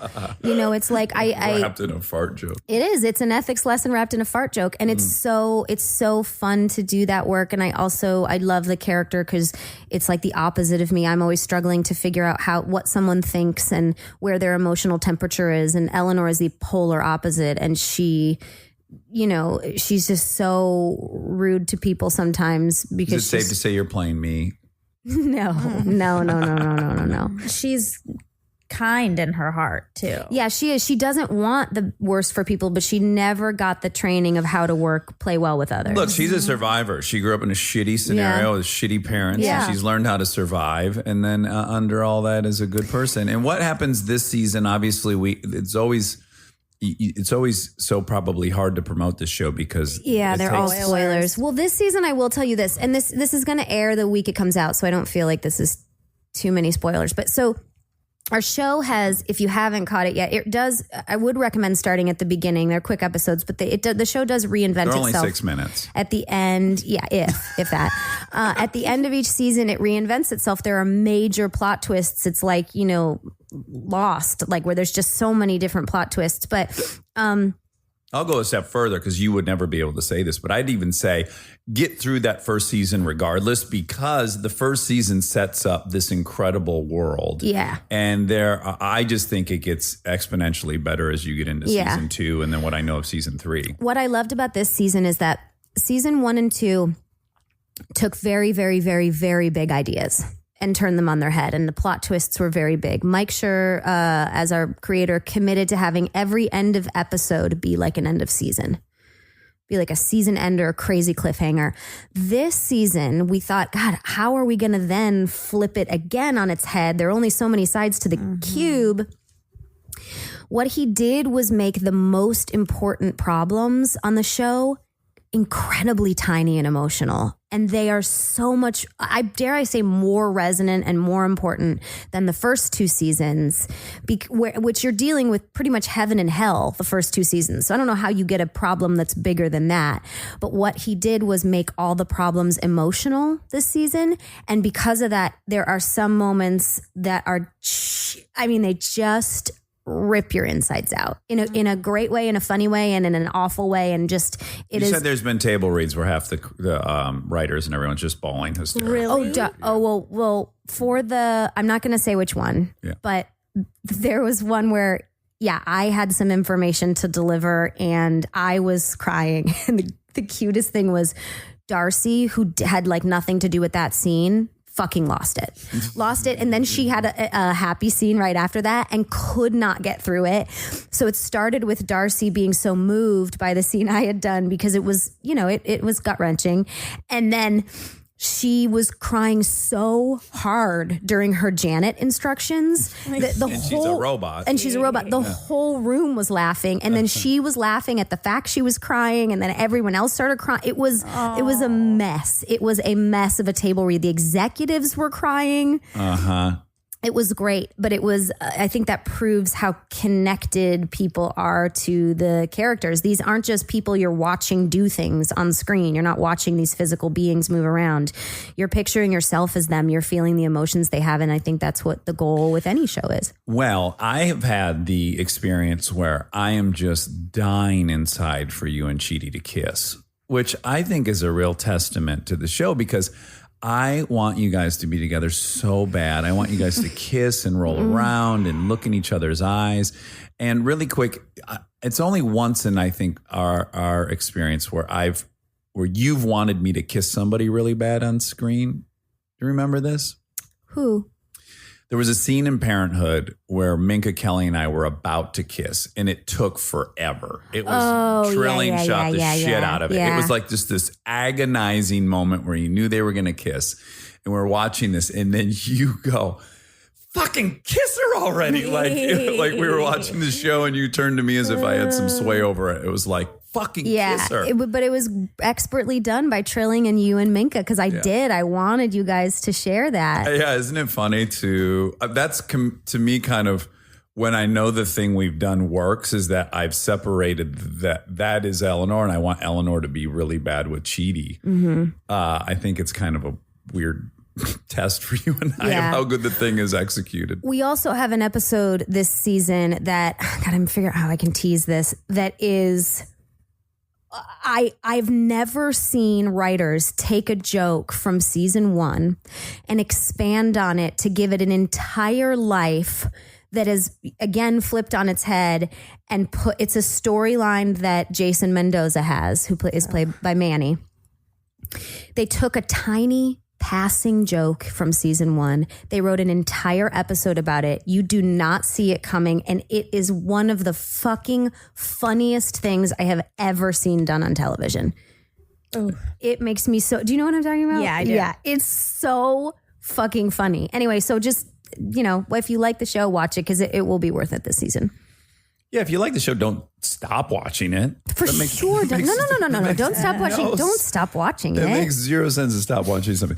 Well, listen, Love Bug, I do also, you're leaving right now, but I do want to publicly acknowledge, both Monica and I would probably like to, that there is no Armchair Expert without you. Without you launching this show with the interest people have in you, and then the work you've done and our Instagram account and making live stories and talking about it in press, you've given Monica and I a real dream and probably our favorite 8 hours of every week. So I love you and thank you for giving us this, as you've given us so many things. My little babies, stupid car I just got. I love you. Thank you. I'd say something, but I'm having trouble. I love you guys so much. Love you so much. I love you. Should we move to Utah? Yeah. I love you both. And Rob, you're a necessary part too. Rob's a piece of fucking shit. No, he's not even borderline. He's piece of sitting shit. over there being handsome. Wobby Wob. That's what our kids call. Have you talked about that? That's what both of our girls call Rob. Wobby Wob. But his shirt, mine says borderline piece of shit. His says 100% piece of shit. All right. I love you, love. Go to your next thing. Okay. And now my favorite part of the show, the fact check with my soulmate, Monica Padman.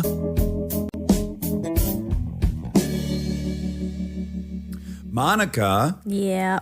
It's fact check time. And this is probably the most amount of facts you've had to check for yourself. And there were almost none. Oh. So look at that. Yeah, look at that. I don't know if I trust the fact checker checking the fact checker's checks. Well, how much facts could a woodchuck check if a woodchuck couldn't check facts? Yeah, I did it. You did it. You did a good job. You stayed right out of the fact. Although interesting, stayed objective. You wanted more facts. I did. You should have just thrown some out there. Wasn't a fact heavy episode. It was an emotional heavy episode. Yeah, it was girls' time. Don't worry. You were present. Oh, I'm sure I was. Yeah, I'm sure I was too present. You weren't. That seems to be the trend. Thing. On the rare occasion that I listen to this podcast, I almost throw up about 10 minutes in with my own voice. I'm like, enough. The actual sound of the voice, or what you're saying? Just me. Mm-hmm. It's hard. It's hard to be around yourself. Yeah.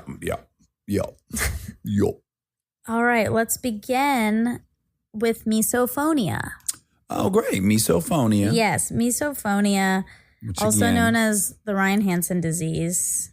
He should get that disease named after him, like Lou Gehrig's. Exactly. And like the Tommy John surgery. Yes. Thank you. Yeah. We've referred to all of these on previous fact check. Parkinson's disease. Parkinson's disease. What After was Bill Parkinson. No, we don't know who the first name.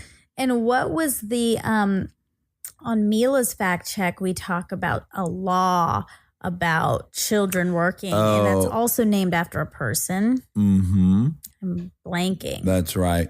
But I think let this be the first signer and co-signer of the petition to have misophonia permanently called Ryan Hansen's disease. Ryan Hansen's hornia. Or Ryan Hansen syndrome. Sure. That sounds... RHS. RHS. Yeah. Yeah. Well, you know, that guy could never work at Sizzler because he has RHS. It's a really bad case of RHS. There's so much chewing at the workplace. He would die. So misophonia is, it already has an also known as, so we can add RHS into the mix, but it's also known as selective sound sensitivity syndrome. SSSS? Just got diagnosed S to the fourth power? Selective sound sensitivity syndrome. You know what's funny is even in saying it, you make all kinds of sounds with your mouth that misophonia people would not like. Yeah, it'd be cool to come up with the name of it whereby they would not be able to tell anyone of the disease that they had. That's maybe it. Yeah, because if it was like the name of the disease was, they could never tell anyone. Although I bet they don't mind when it's their own obnoxious chewing. You're right. There's no way it bothers Ryan when he's selfish. Eating some beef jerky. You're or right. Chewing a nice slice of Trident. But it starts with the trigger, often an oral sound. The noise someone makes when they eat, breathe, that's unfortunate. Eat, breathe, chew, yawn, or whistle. Sometimes a small repetitive motion is the cause. Fidget, jostling, wiggling of the foot. If you have a mild reaction, you might feel anxious, uncomfortable, the urge to flee, disgust. Okay, and what if you have a more severe moderate response? to severe? Rage, anger, hatred, panic, fear, emotional distress, a desire to kill or stop whatever's making the noise. Okay. Yep. Skin crawling and suicidal thoughts. I wonder if this has ever been anyone's defense in a murder trial. That they had to kill their husband because RHS. It did not make her misophonia. If this had not been included as a genetic marker in her 23andMe thing, I would say this condition was utter bullshit. I know you would, yeah. Yeah, I would go, no, you're just really intolerant. You would dismiss it. Plug your fucking ears. Yeah. Even though, which is interesting because I have a fake disease, alcoholism. No, but you do have a high intolerance for things that you attribute to being biochemical. Like Annoyances. Like putting a chair through a door the wrong way. Like you believe that you have a hypersensitivity to the plan, to not being able to go along with the plan. But I don't think it's biochemical. I think it's my... No, I think it's my nurture. I've said I think I'm alpha by biochemistry, like supposed to battle. Yeah, so... Right. So yeah. You did say that in this very specific episode. That's why it's on my brain, because I did this today. Right, but I said no stepdads. I said I have 4 stepdads, and that's why I don't like being a part of a bad plan. I don't think I genetically am predisposed to not like plans. But it's not just not liking plans, but being hyper sensitive in those situations and not being able to, because nobody, like Kristen was saying, nobody likes being a part of a bad plan, but your extra anger in those situations, you attribute to something more than... Yeah, all I'm trying to be is very clear. So when it comes to TSA, I do think my biochemical not liking being beta to strangers is, yes, I think I will still claim that that's in the mix. Yeah. Yeah, but the not being a part of people's bad plans, I think, is just all nurture from childhood. Okay. But it mixes, right? Yeah. There's overlap. Yep. Someone's an authority. I'm not the authority. Yes. Yeah. But also, let me just say, I hate those parts of myself, and I'll acknowledge. So when I would say to someone with misophonia, like, get over yourself, I'm also saying to myself, get over yourself, Dax. stand on the fucking footprints on the ground in front of the metal detector. Yeah, but I'm holding myself accountable for my shittiness. right. But you're also, but I'm saying to dismiss it as not real is maybe not fair. Mm-hmm. Well, now we know it's real because of 23andMe. So this Yeah. is sort of moot, but You're right. I would be wrong. okay. And I can't imagine what they go through when they hear someone having a lollipop. Well, we're gonna 4 have rows Ryan up on on a- here, and that's gonna be the main focus of the conversation. I'm excited to hear what the apex of his experience with this disease is. I think our friend Jess really He exacerbates his condition. sure. Yeah. I like it. You like when he gets pushed. Well, no, I like Jess's weird mouth noises. There's a lot of them. Jess, he makes a lot of weird mouth noises. Oh, I thought you were making one right now, and Oh, there was no. no sound. He goes like before he he does. says anything. Yeah, Yeah, I he like does. that. Yeah, me too. Square One Restaurant is a few blocks west of Fountain in Vermont. In case anyone wants to go there. Few blocks west of Vermont on Fountain. Right. Perfect. Okay, you said the first global empire was the Pax Romanica Roman Empire. Yeah. Well, okay. That's what you said. What do you want to change, or what are you saying? Well, I want to say that the Greeks were an empire prior to that. And so there were Assyrian Empire prior to that. But this term Pax that went Pax Romanica, I think, and then it went Pax Britannica, and now it's Pax Americana. That's what I'm specifically saying. That there's been 3 times where they've labeled a dynasty Pax, and that was the first of the 3. Just so I'm clear. Okay, but you said the first global empire. Mm-hmm. You're going to say what, Mongolians? No, Portugal actually was the first global empire. Oh, in global, world because they history. sailed to the New World. Yeah. Oh, the Portuguese established the first global maritime and commercial empire under the leadership of Henry the Navigator in the 15th century. Mm. The radio show that I referenced that you were on, that you called me a babysitter, Oh, yeah. that was Jason Ellis's show. Oh, was. Mm-hmm. Okay. So I don't know if that show is archived, but people could maybe go back and find it. I wonder. It was on XM radio on his normal daily show. Yeah. So it wasn't a podcast. I don't know how easy it would be to find. Right.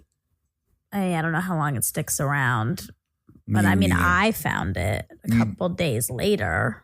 Oh, right. So it at least lasted for a couple days. That's good. Good for him. Hung in there for a couple days. Yeah. Okay, so I do want to talk about this for a second. The stereotype conversation that we were having about when you were in Italy and making Oh, yeah. songs and stuff like that. Because we were arguing that Americans are more likely to imbue stereotypes on everyone else and make up those songs and whatever, all those things. And you were saying, no, everyone does that. And I think you are right. I think every country has stereotypes of other people. But ironically, the American stereotype is one that is loud and arrogant and entitled and thinks they belong everywhere. The ugly American. Right. Yeah. So ironically, I'm what you were confirming. doing was the stereotype. Sure. So that's interesting. Makes me happy because, I love trading in stereotypes. It's such a shorthand. Don't say that. I mean, you can say whatever you want, but I hope that's not true. That I like stereotypes? Yeah. I like them. Yeah. I think it's fun to go like, men generally make the mistake of trying to solve their wife's problems instead of just listening to their problems. Like that's a stereotype and it's useful. We can get at this problem that is pretty ubiquitous.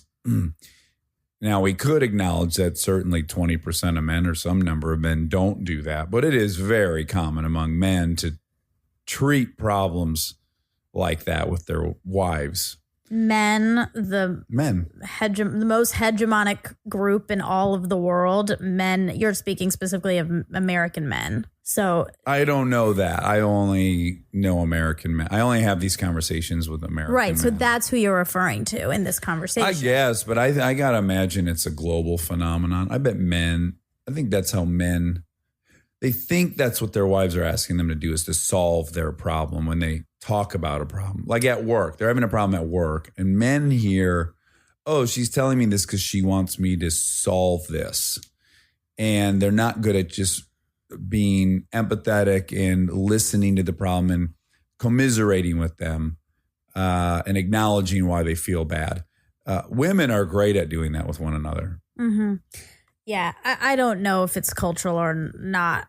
I would probably venture to say that it's more cultural than you think. But regardless, stereotyping the least marginalized group is not, you're right, not that big of a deal. But when you apply stereotypes to all these people, when the stereotype is being used against them all the time, it's a problem. Well, I don't look. There's negative stereotypes clearly, and then there's some that are totally innocuous. I like the innocuous ones. Okay. People in the Midwest wear T-shirts when it's 45 degrees out in spring because they think it feels like 90. Well, not everyone does that, but that is definitely a thing. If you travel through the Midwest around May, you're going to see people with their convertible tops down when it's 45. I feel good about saying that. That's a stereotype. I don't think that's a stereotype. I think that's the difference. I think just having an observation about a group of people is not, or an individual observation or whatever it is not the same thing as this nationwide stereotype that people use against people. I've never heard that about the Midwest. That's not a thing that I know. Most stereotypes of ethnic groups I know. Well, but lots of them are positive. Asians are good at math. Jewish people are good with money. Indians are great with computers. I don't know. There's a million stereotypes that are positive. They're not negative. It's still all made up to put people in a box. Like, I'm not good at computers. You're pretty good. You're better than me. I'm not. I'm not very good at all. No, I don't like it, even if it's positive, because it's not true. It's not true to everyone. And also can have an effect of like, I should be this, but I'm not. But then, I'll just say though that then you can't do anything. You can't say that people in Kentucky have a culture of pride. You can't say that. But they do. It's the truth.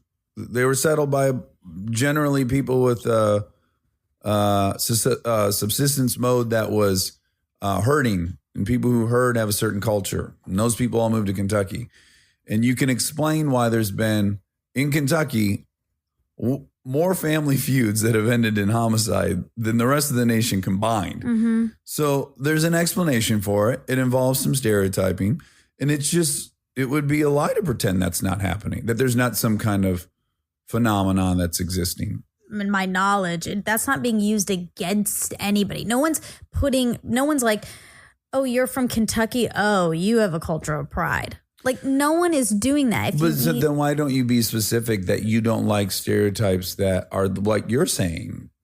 Because there's a division. That's what I'm saying. Like, we're smart enough to deal with the nuance of when it's negative and a pejorative and when it's not. I think a stereotype is different than observing something about a group of people or making observations is different than using that observation to lump a whole bunch of people into one thing.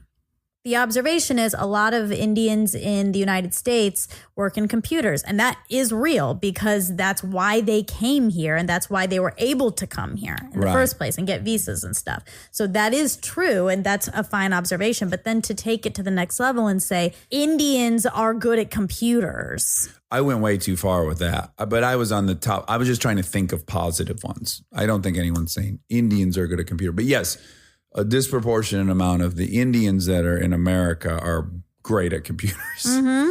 For that reason, yeah. And a large percentage of Filipino females that are in the country are nurses because that was something that they decided to invest in as a a valuable career path that they focused on. So now we have a disproportionate amount of Filipino nurses. Yeah. Oh, I was just going to note, because you were talking about your sense of justice when discussing Kristen's, like asking you to help her and how you feel like the credit with thing. writing. And I have the same thing. I was just saying, I just wanted to commiserate with you and say that I have the same thing. Yeah. But I work hard at it. Yeah. Yeah. Yeah. Can you drill down specifically on? I mean, I wonder if yours and I's, although the same thing, is also slightly different. I'm sure it is. Mine is about getting credit. Yeah. And specifically not getting credit when it's more that it's not like I need credit in all scenarios. It's that if I'm not getting credit for something I've done, it feels like a big injustice. Yeah. I work on that a lot because I know it's crazy. Mm-hmm. And I know that it's that her way of looking at the world and people you love is better. Yeah. Yeah. And the other thing is, if she was just the type of person that just took favors all the time. Yeah. And just consumed them. I've never met anyone that's more willing to do a favor for somebody. Yeah. Like if you call her about something you want to get to Ryan to be on your thing, like she'll do anything. She'll write a letter. She does it for the show all the time. She'll call people to help us get guests on and stuff. Anything. Her friend wanted, a dog out of her house at 10 o'clock at night. And she's like, yeah, I'll come over. I'll get the dog out of your house. So part of me is like, I do recognize for her, it's all just flowing in and out. Everyone's doing everyone else's favor. It's very much a collective. Yeah. For me, this is not a thing specific to her. For my stuff with her is much less than my stuff with other people because of that. Yeah. But in general, I have that issue. And I think part of it has to do with, like, in comedy, your specific point of view is your commodity. It's your currency. It's how you climb up the ladder, how you fall off of it. So if you have something and you see that it's working for somebody else, it feels like that was mine and whatever. But it's also silly and it's very possessive and not and also wrong. Yeah. Mine is probably deeper than that too. With her, she's the more likable of the two of us by far. Like America likes her more than they like me. So I also think when like she's saying my words that are to you, what you're saying, my point of view, and people love it, I'm like, well, this isn't fair. That's my point of view. Yeah. You love it when it comes out of her mouth and you don't like it when it comes out of mine. Which is not true, though. That's the thing. And that's my thing, too. Yeah, if I want everyone to like me. Yeah, like me too. They like her. Yeah. So it's not going to happen for us. She's so likable. Okay. All right, that's all. I'm teasing. Did that hurt your feelings? No, it's okay. No, did it? No, A little bit? maybe. Okay. That's okay. That's the truth. She's just uniquely likable. Yeah, it's You just have the other truth. skills. Mm. She owned it in the interview. She's like, I can't write and you guys can. And I do this other thing. I'm sparkly. Yeah. Yeah. That's it. I think if we stay in our lane where it'd be great. I don't think your lane is not likable. I think everyone likes you. I think everyone likes you. Thanks. That's all. All right. Good night. Good night.